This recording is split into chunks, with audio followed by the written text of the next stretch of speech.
தயவு செய்து எல்லோரும் உங்களுடைய வேதத்தை கையில் எடுத்துக் கொள்ளுங்கள். ஆதியாகமம் 32ஆம் அதிகாரம் 24 28 வசனம் வரைக்கும் வாசிக்கலாம். கவனிங்க. யாக்கோபு பிந்தித் தனித்திருந்தான். அப்பொழுது ஒரு புருஷன் பொழுது விடியுமளவும் அவனுடனே போராடி அவனை மேற்கொள்ளாததைக் கண்டு அவனுடைய தொடை சந்தை தொட்டார். அதனால் அவருடனே போராடுகையில் யாக்கோபின் தொடை சந்து சுளிக்கிற்று. அவர், நான் போகட்டும், பொழுது விடுகிறது என்றார். நீர் என்னை ஆசீர்வதித்தால் ஒழிய உம்மை போகவிடேன் என்றான். அவர், உன் பேர் என்ன என்று கேட்டார். யாக்கோபு என்றான்.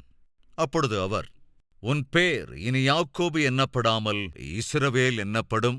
தேவனோடும்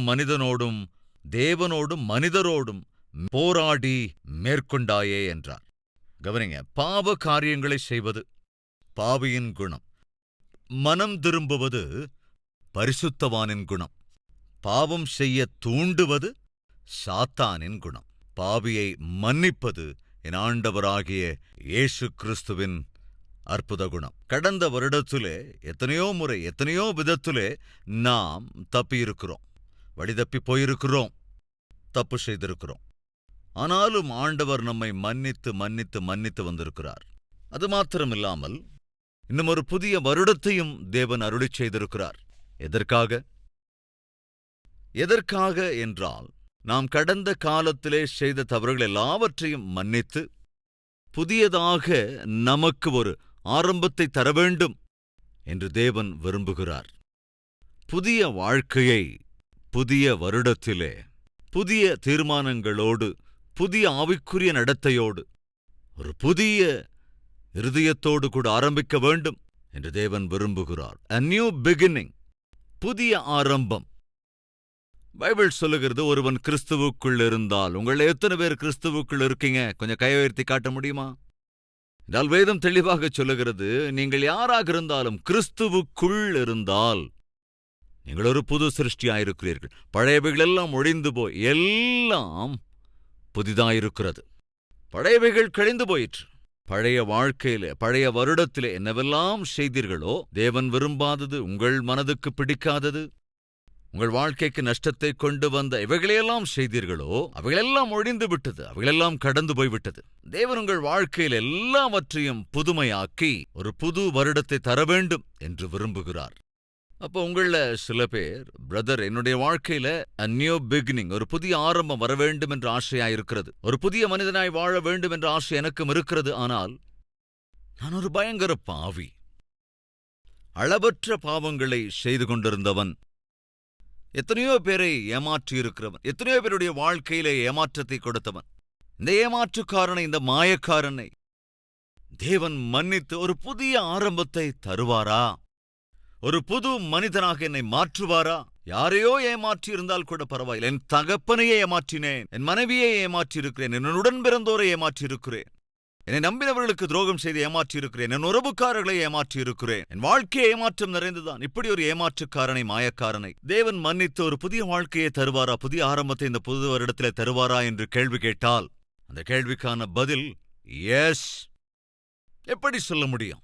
இப்பொழுது நாம் வாசித்த அந்த வேத பகுதியிலே ஒரு நபரை குறித்து அங்கே பார்க்கிறோம். அவனுடைய பெயர் யாக்கோபு. சேஷ்டபுத்திர பாகத்துக்காக தன் அண்ணனையே ஏமாற்றியவன், சேஷ்டபுத்திர பாகத்துக்காக தன் தகப்பனையே ஏமாற்றினவன், பணத்தை சம்பாதிப்பதற்காக, சொத்து சுகத்தை சேர்த்துக் கொள்வதற்காக சொந்த மாமாவை ஏமாற்றினவன், தான் நினைத்ததை சாதிக்க வேண்டுமென்று, விரும்பியதை அடைய வேண்டுமென்று, தன்னுடைய நம்முடைய என்ற வித்தியாசம் எதுவும் இல்லை, யாரையும் ஏமாற்றி விடுவான், எந்த அளவுக்கும் ஏமாற்றி விடுவான். அப்படி ஏமாற்றி தன்னுடைய பெயருக்கு ஏற்ற வாழ்க்கையை வாழ்ந்து கொண்டிருந்தான். யாக்கோபு என்ற பெயருக்கு என்ன அர்த்தம்?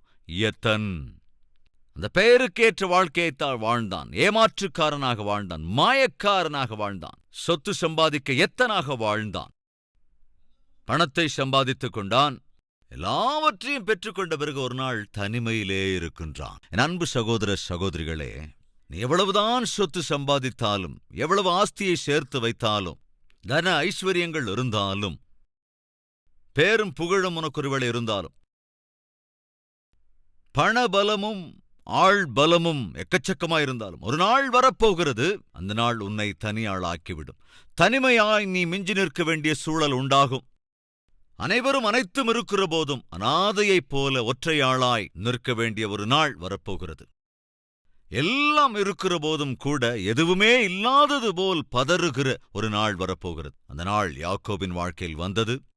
அவன் தன்னந்தனியாய் நின்றிருந்தான். தந்தையை ஏமாற்றினவன், தன் சகோதரனை ஏமாற்றியிருந்தவன், தன்னுடைய மாமாவையும் ஏமாற்றினவன், இந்த உலக ஆஸ்திக்காக எத்தனையோ மாயங்களை செய்தவன் ஒரு நாள் தன்னந்தனியாய் மிஞ்சி நின்றான். அவன் தன்னந்தனியாயிருந்த வேளையில அவன் தேவனோடு கூட போராடினான். எதற்காக தெரியுமா? ஆண்டவரே, இந்த தனமும் ஐஸ்வர்யமும் சொத்து சுகங்களும் இதுதான் எல்லாம் என்று நினைத்திருந்தேனே தவிர அவைகளால் எனக்கு சந்தோஷம் இல்லை, அவைகளினால் எனக்கு சுகம் இல்லை. ஆஸ்தி இருக்கிறது, அந்தஸ்து இருக்கிறது, அனைவரும் இருக்கிறார்கள். ஆனால் இன்றோ அனாதையைப் போல இருக்கிறேன். இவை எல்லாவற்றுக்கும் காரணம் என்னவென்றால், அனைவரும் இருக்கிற போதும் அனாதையாக, அனைத்தும் இருக்கிற போதும் ஒன்றுமில்லாமல் தன்னந்தனியாய் நான் மிஞ்சியிருக்கிறேன் என்றால் அதற்கு முக்கிய காரணம் உம்முடைய ஆசீர்வாதம் இல்லை. என்னை ஆசீர்வதிங்க ஆண்டவரே, உம்முடைய ஆசீர்வாதத்தை என் மீது வைக்க மாட்டீரா என்று மன்றாடினான், போராடினான். தேவன் கேட்கிறார், உன்னுடைய பேர் என்ன? சுமார் 20 ஆண்டுகளுக்கு முன்பு இதே கேள்வியை அவன் தகப்பன் கேட்டான். உன்னுடைய பேர் என்ன? தந்தையை ஏமாற்றுவதற்காக யாக்கோபு அந்த நேரத்திலே சொன்ன பதில் என்ன தெரியுமா? என்னுடைய பேர் ஏஷா. எதற்காக? ஏஷாவினுடைய ஆசீர்வாதத்தை அபகரிப்பதற்காக அவன் பெயரை இவன் சொன்னான். அப்பொழுதும் கூட தந்தை கேட்கிறான், மகனே, உன் சத்தமோ யாக்கோபை போல் இருக்கிறது, ஆனால் ஏஷா என்று சொல்லுகிறாய், பக்கத்திலே வா என்று சொல்லி அவனை தடவி பார்த்தபோது ஏஷாவுக்கு அநேக ரோமங்கள் இருந்தது, அதிக ரோமங்கள் இருக்கும். எனவே இவன் ஒரு மிருகத்தினுடைய தோலை எடுத்து போர்த்திக் கொண்டு தனக்கும் அதிக ரோமங்கள் இருப்பதைப் போல தந்தையை ஏமாற்றி காண்பித்தான். தடவி பார்க்கும்போது ஏஷாதான், ஆனால் சத்தமோ யாக்கோபின் சத்தம் போல் இருக்கிறதே. அப்படி பார்வையற்ற வயதான நிலையிலே இருந்த தந்தையை ஏமாற்றினவன் இந்த யாக்கோபு. நீ யார் மகனே? ஏஷா. குரல் யாக்கோபு போல இருக்கே, ஆனா பேரோ ஏஷா என்கிறாய். இருந்தாலும் ஆசீர்வதித்து விட்டான். மூத்த குமாரன் என்று நினைத்த அந்த தந்தை ஆசீர்வதித்து விட்டான். அப்படி இவன் ஏமாற்றினான். அதற்கான பிரதிபலன் என்ன? ஒரு நாளில் தனியாய் நிற்கிறான். கவனிங்க, இப்ப அதே யாக்கோபு தேவனுக்கு முன்பு தன்னந்தனியாக நிற்க வேண்டி வந்தது. ஆசீர்வாதம் வேண்டும். நான் ஒரு பாவி, பயங்கர பாவ வாழ்க்கை வாழ்ந்தவன். எனக்கு ஒரு புதிய ஆரம்பம் வேண்டும். என் வாழ்க்கை ஆசீர்வாதகரமானதாய் மாற வேண்டும். என் வாழ்க்கை ஆவிக்குரிய வாழ்க்கையாக வேண்டும். ஒரு 10 பேருக்கு முன்னுதாரணமானதாய் இருக்க வேண்டும். ஆண்டவரே, என்னை ஆசீர்வதிப்பீரா? ஒரு புதிய ஆரம்பத்தை என் வாழ்க்கையிலே அருளிச் செய்வீரா?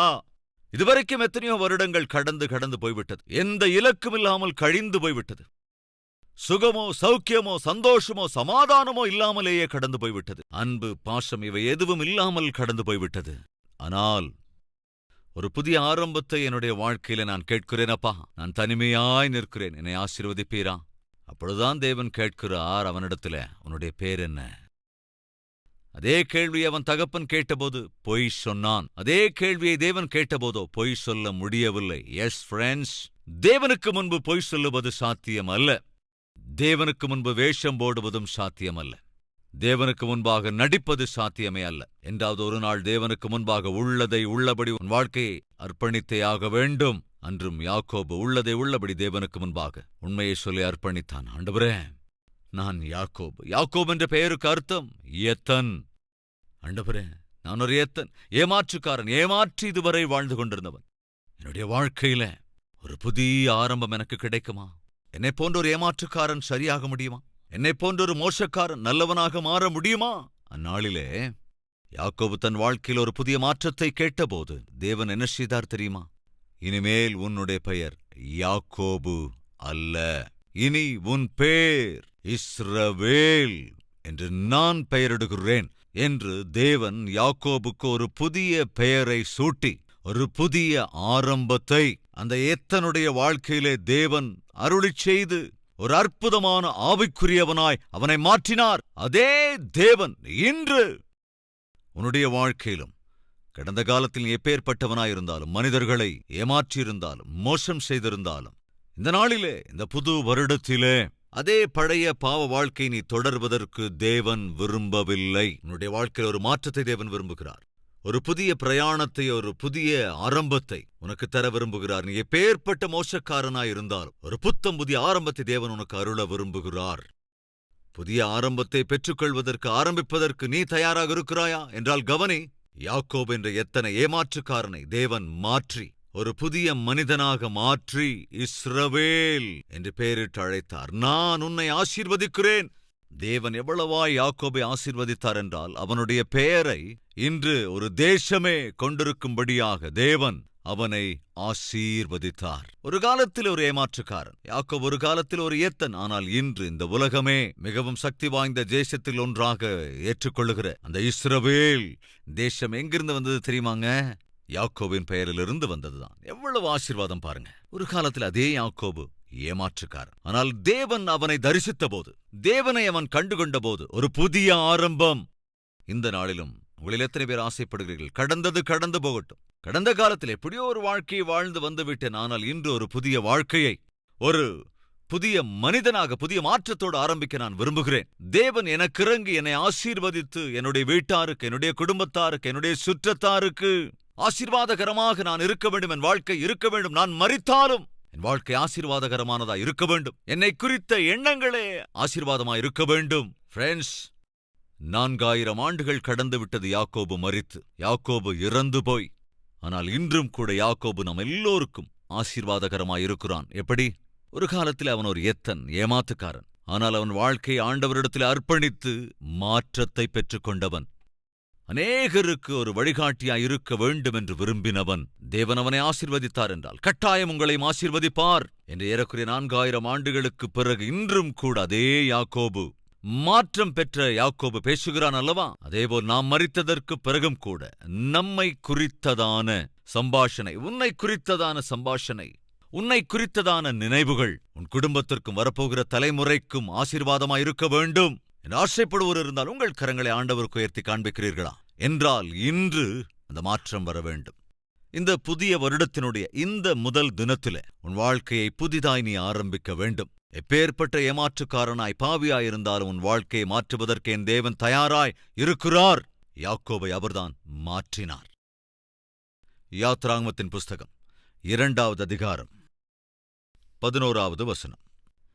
மோசே பெரியவனான காலத்தில் அவன் தன் சகோதரரிடத்தில் போய் அவர்கள் சுமை சுமக்கிறதை பார்த்து, தன் சகோதரராகிய எபிரேயரில் ஒருவனை ஒரு எகிப்தியன் அடிக்கிறதை கண்டு அங்கும் இங்கும் பார்த்து ஒருவரும் இல்லை என்று அறிந்து எகிப்தியனை வெட்டி அவனை மணலிலே புதைத்துப் போட்டான். அவன் மறுநாளிலும் வெளியே போனபோது எபிரேய மனுஷர் இருவர் சண்டை பண்ணிக் கொண்டிருந்தார்கள். அப்பொழுது அவன் அநியாயம் செய்கிறவனை நோக்கி, நீ உன் தோழனை அடிக்கிறது என்ன என்று கேட்டான். அதற்கு அவன், எங்கள் மேல் உன்னை அதிகாரியாகவும் நியாயாதிபதியாகவும் ஏற்படுத்தினவன் யார்? நீ எகிப்தியனை கொன்று போட்டது போல என்னையும் கொன்று போட நினைக்கிறாயோ என்றான். அப்பொழுது மோசே, காரியம் நிச்சயமாக வெளிப்பட்டது என்று பயந்தான். பார்வோன் அந்த காரியத்தை கேள்விப்பட்டபோது மோசேயை கொலை செய்ய வகை தேடினான். மோசே பார்வோனிடத்தினின்று தப்பியோடி மீதியான் தேசத்தில் போய் தங்கிய ஒரு துறவண்டையிலே உட்கார்ந்திருந்தான். ஃப்ரெண்ட்ஸ், மோசேயை குறித்து இங்கே வாசிக்கிறோம். மோசே ஒரு முன்கோபியாயிருந்தான். கோபத்தால், ஆவேசத்தால் ஒரு கொடூரத்தை இழைத்து விட்டான். ஒரு எகிப்தியனை கொன்று விட்டான், கொலை செய்து விட்டான். கொலை செய்கிறவர்களை பொதுவாக என்னவென்று அழைப்பார்கள்? கொலை பாதகன். மோசே ஒரு கொலை பாதகன். ஒரு எகிப்தியனை வெட்டி கொலை செய்து விட்டான், கொன்று போட்டு விட்டான், மர்டர் செய்து விட்டான், மர்டரர் ஆகிவிட்டான். ஒரு புறத்திலே ஆவிக்குரியவனாக இருந்து கொண்டே, ஒரு புறத்தில் தேவனுக்காக வாழ வேண்டும் என்று ஆசைப்பட்டுக் கொண்டே, இன்னொரு புறம் தன் பிரஜைகளுக்காக போராட வேண்டும் என்று பிரயாசப்பட்டுக் கொண்டே, ஆசைப்பட்டுக் கொண்டே, மறுபுறத்திலே தன்னுடைய கோபத்தை, ஆக்ரோஷத்தை, வேகத்தை தன் கட்டுப்பாட்டில் வைத்துக் கொள்ள இயலாமல் கொலைபாதகனாக மாறிப்போனான் மோசே. அந்த விஷயம் பார்வோன் கேள்விப்பட்டு, ஒரு எபிரேயன், ஒரு அடிமை எகிப்தியனை கொல்லுவதா? எங்கே அந்த மோசே? போய் பிடியுங்கள் என்று வீரரை அனுப்பிய போது மோசேக்கு அப்பொழுதுதான் புரிந்தது, என்னை கொன்று விடுவார்கள் என்று, என்னை கொலை பண்ண போகிறார்கள் என்று தன் உயிரை கையில் பிடித்துக் கொண்டு தன்னவர்கள் எல்லோரையும், தன்னுடைய குடும்ப உறுப்பினர்களையும், தனக்கிருந்த எல்லாவற்றையும் விட்டுவிட்டு பிரெஞ்ச் தப்பி ஓடி வனாந்தரத்திலே வாழ வேண்டியிருந்தது. ஒரு கொலை பாதகன் 1 வருடம் அல்ல, 2 வருடம் அல்ல, 3 வருடங்கள் அல்ல, 40 வருடங்கள் அந்த வனாந்தரத்திலே திக்கு திசையில்லாமல் வாழ்க்கை நடத்த வேண்டியிருந்தது. தன்னுடைய முன்கோபம்தான் அவனுடைய வாழ்க்கையிலே அவனுக்கு இப்பேற்பட்ட ஒரு வாழ்க்கையை கொண்டு வந்தது. இன்றும் யாரும் இருக்கிறீர்களா? பிரதர், எனக்கு ரொம்ப முன்கோபம் இருக்கு. கோபத்தால தான் இன்னைக்கு என் குடும்பத்தையே குலைச்சு கொண்டிருக்கிறேன். என்னுடைய முன்கோபத்தால் தான் ஆவிக்குரியவர்கள் எல்லாம் இழந்து நிற்கிறேன். என் ஆவேசத்தினால்தான் எல்லோரையும் இழந்து நிற்கிறேன். என்னை போன்ற ஒரு முன்கோபியை அல்லது என்னை போன்ற ஒரு சாடிஸ்டை, என்னை போன்ற ஒரு மூர்க்கனை தேவன் சரி செய்த ஒரு புதிய ஆரம்பத்தை அருளுவாரா? என்னுடைய வாய் வார்த்தை சரியானதில்லை, என்னுடைய நடத்தைகள் சரியானது இல்லை, என்னுடைய பேச்சு சரியானது இல்லை. வாய்க்கு வந்தபடியெல்லாம் நான் பேசிவிடுகிறேன். எதை செய்ய நினைத்தாலும் அதை உடனே செய்து விடுகிறேன். கட்டுப்பாடற்ற வாழ்க்கை வாழ்ந்து கொண்டிருக்கிறேன். என் பார்வையிலே கண்ட்ரோல் இருக்காது, என் பேச்சிலே கண்ட்ரோல் இருக்காது, என் செய்கையிலே கண்ட்ரோல் இருக்காது. கோபம் வந்துவிட்டால் நான் ஒரு மனிதன் என்கிற விஷயத்தை மறந்துபோய் ஒரு மிருகத்தை போல ஆகிவிடுகின்றேன். கடந்த வருடம் முழுவதும் இதே வேலைதான், இதே வாழ்க்கைதான். என்னை போன்ற ஒரு துன்மார்க்கனை, துஷ்டனை, என்னை போன்ற ஒரு கோபாவேசத்தால் நிறைந்திருக்கிற, செய்யக்கூடாதவைகளை செய்து கொண்டிருக்கிற என்னை சரி செய்து தேவன் ஒரு புதிய மாற்றத்தை தருவாரா என்ற கேள்வி கேட்பாய் என்றால், எஸ். கோபத்தால் செய்யக்கூடாத வேலையை செய்த மோசே 40 வருடங்கள் வனாந்தரத்தில் திக்கு தெரியாமல் வாழ வேண்டி வந்தபோது அனைவரையும் இழந்து போனான், அனைத்தையும் இழந்து போயிருந்தான், தனியாயிருந்தான். 40 years. 40 வருஷம் அவன் செஞ்சது ஒரே ஒரு வேலைதான், ஆடு மேய்க்கிறது, அவ்வளவுதான். 10 வருஷத்துக்கு முன்னால ஒருவேளை நீ ஒரு ஆபீஸ் பாயா இருந்திருக்கலாம். பட் இன்னைக்கு உன்னுடைய நிலைமை கட்டாயம் உயர்ந்திருக்கிறது. ஒரு சமயத்தில் ஒரு சகோதரன் சாட்சி சொன்னார். என்னவென்று தெரியுமா? அந்த காஃபி மிஷின்ஸ் இருக்கிறது அல்லவா, அந்த காஃபி மிஷின் அருகிலே நின்று காஃபி பிடித்து ஆபீஸுக்கு வருகிற எல்லோருக்கும் அந்த காஃபியை பரிமாறுகிற வேலையை செய்து கொண்டிருந்தேன். காஃபி மிஷின் கிட்ட நின்று காஃபி பிடிச்சு வரவங்களுக்கு காஃபி கொடுக்க வேண்டும். அதுக்கப்புறம் கொஞ்சம் கொஞ்சமா அந்த காஃபி மிஷின் எப்படி ரிப்பேர் பண்ணணுங்கிறத கத்துக்கிட்டான். அதுக்கு பின்னால் அந்த காஃபி மிஷின் சர்வீஸ் செய்கிற ஒரு தொழிலை ஆரம்பித்தான். அதற்கு பிறகு தேவன் என்னை உயர்த்தி காஃபி மிஷினையே தயாரித்து சப்ளை செய்கிற அளவுக்கு தேவன் என்னை உயர்த்தி கொண்டு போனார் என்று சொன்னார். அதாவது யார் எந்த வேலை செய்தாலும் கட்டாயமாக தொடர்ந்து வேலை செய்யும் போது அதில் உயர்வை தேவன் தருவார். அதில் ஆசீர்வாதத்தை நாம் பார்ப்போம். உன்னுடைய தனிப்பட்ட வாழ்க்கையிலும் கூட ஒரு 10 years பேக் அல்லது 20 years பேக் நீ இருந்த நிலையோடு இன்று ஒப்பிட்டு பார்த்தால் இன்றைய உன்னுடைய வாழ்க்கை, அது ஆவிக்குரிய நடத்தை, உன்னுடைய செயல் அல்லது குடும்ப விஷயம், இப்படி எல்லா விஷயங்களிலுமே கட்டாயமாக ஒரு வளர்ச்சியை நீ கண்டிருப்பாய். ஆனால் கவனிங்க ஃப்ரெண்ட்ஸ், கோபத்தினால், ஆவேசத்தினால் கொலை செய்யக்கூடாத வேலையை செய்தவனான மோசே வனாந்திரத்திலே 40 வருடங்கள், 5 10 20 வருஷங்கள் இல்லைங்க, 40 வருஷங்கள் எந்த மேடு பள்ளமும் இல்லாத ஒரு வாழ்க்கை. போட்ட இடத்துல இருக்கிற மாதிரி ஒரே இடத்துல ஒரு வேலை, நோ ப்ரமோஷன். தன்னுடைய வேலையில் எந்த மாற்றமும் இல்லை, தன்னுடைய ஸ்தானத்திலே மாற்றம் இல்லை, தன்னுடைய நிலையிலே மாற்றம் இல்லை, தன்னுடைய வசதியிலே எந்த மாற்றமும் இல்லை. அதே ஆடுமைப்பன், அவ்வளவுதான். 40 வருடங்கள். எவ்வளவு நிராசை, எவ்வளவு சோர்வு இருந்திருக்கும். என்ன என்னுடைய வாழ்க்கை இப்படி ஆயிடுச்சே. அதே சமயத்துல மறந்துடக்கூடாது, மோசே எகிப்து தேசத்திலிருந்த சகல வித்தைகளிலும் கற்றுத் தேர்ந்திருந்தவன். தேசத்தை ஆளுகை செய்யக்கூடிய ஸ்தானத்தை பெற்றுக்கொள்ளுகிற ஒரு ஸ்தானத்திலே இருந்தவன். பார்வோனுக்கு ஆண் பிள்ளைகள் இருக்கவில்லை, மகள் மட்டும்தான் இருந்தாள். அவளுக்கோ பிள்ளைகளே இல்லை. மோசே குழந்தையா அந்த நதியிலே கிடைத்தபோது மோசேயை மிகுந்த ஆசையோடு கூட பார்வோனின் குமாரத்தை எடுத்து வளர்த்து ஒரு நாள் இந்த தேசத்தை, இந்த பிள்ளை ஆளுகிற ராஜகுமாரன் என்று மோசேயை அவள் வளர்த்தாள். எனவேதான் எகிப்து தேசத்தின் சகல வித்தைகளையும் அவனுக்கு கற்றுக் கொடுத்தாள். இப்படி எல்லா வித்தைகளையும் கற்றுத் தேர்ந்திருந்தவன் 40 வருடங்கள் தன்னந்தனியாய் வனாந்தரத்திலே வாழ்ந்தான்னா கவனிச்சு பாருங்க. இந்த நமத்தில் யாராவது இருக்கீங்களா? யாராவது?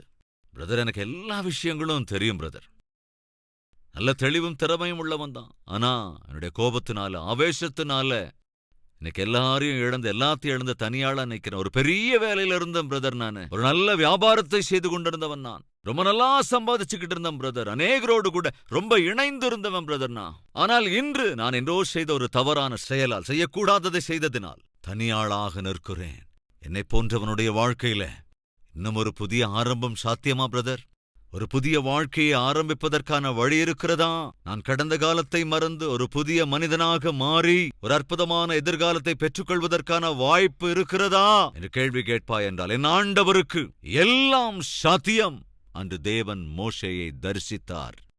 ஆடுகளை மேய்த்துக் கொண்டிருந்த சமயத்துல அந்த பர்வதத்தின் மீது தேவன் மோசேயோடு கூட பேசினார். மோசே, மோசே, என் ஜனம் செய்கிற விண்ணப்பம் என்னை வந்து எட்டியிருக்கிறது. வா, நான் உன்னை எகிப்து தேசத்துக்கு அனுப்பப் போகிறேன். அநேக ஆண்டுகளாக அடிமைகளாக இருக்கிற என்னுடைய ஜனங்களை எகிப்து தேசத்தின் அந்த அடிமைத்தனத்திலிருந்து விடுவிப்பதற்காக நான் உன்னை தலைவனாக தெரிந்து கொண்டிருக்கிறேன். என் ஜனத்தின் இரட்சகனாக உன்னை தெரிந்து கொண்டிருக்கிறேன். வா! எவ்வளவு அற்புதமான தேவன் பாருங்க. கோபத்தால், ஆவேசத்தால் செய்யக்கூடாததை செய்த 40 ஆண்டுகளாக அனாதையாக வாழ்ந்து கொண்டிருந்த மோசேக்கு தேவன் அற்புதமாய் ஒரு வாய்ப்பை அருளினார். A new beginning.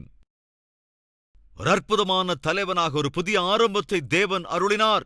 முதலில் அவன் மறுத்த போதும் கூட மோசே ஒரு கட்டத்தில் தேவனுடைய அழைப்பை தட்ட முடியாதவனாய் தேவனுடைய பாதத்தை பற்றிக் கொண்டு புதிய பிரயாணத்தை ஆரம்பித்தான். புதிய ஒரு வாழ்க்கையை மோசே என்று ஆரம்பித்தான். ஃப்ரெண்ட்ஸ், இந்த பிரபஞ்சத்திலே பெரிய பெரிய தலைவர்கள் எல்லாம் இருக்கிறார்கள். ஆனால் மோசேயை போன்ற ஒரு தலைவன் இதுவரைக்கும் பிறக்கவே இல்லை என்று அடித்துச் சொல்ல முடியும். அவ்வளவு அற்புதமான ஒரு மாற்றம் தேவன் அவனுக்கு அருளி செய்தார். இன்று நம்மத்தில் யாராவது இருக்கிறீர்களா?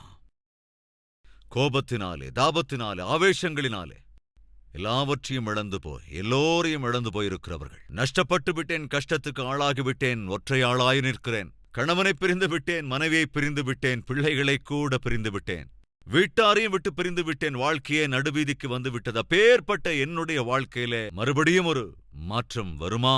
மறுபடியும் நல்ல நாட்களை காண்பேனா? மறுபடியும் ஒரு மனிதனாக என்னை சுற்றி இருக்கிறவர்கள் என்னை பார்ப்பார்களா? எனக்குள் ஒரு மாற்றத்தை கண்டுகொள்ளுவார்களா?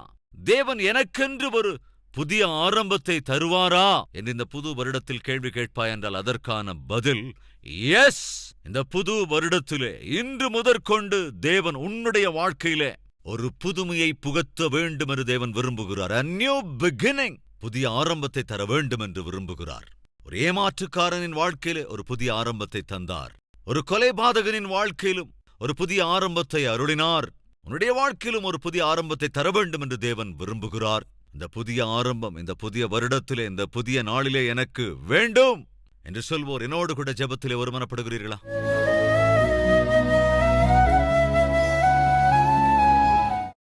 மகா பரிசுத்தமும் அன்பும் நிறைந்த பிதாவே, ஒரு ஏமாற்றுக்காரனை மாற்றிய தேவன் நீர்,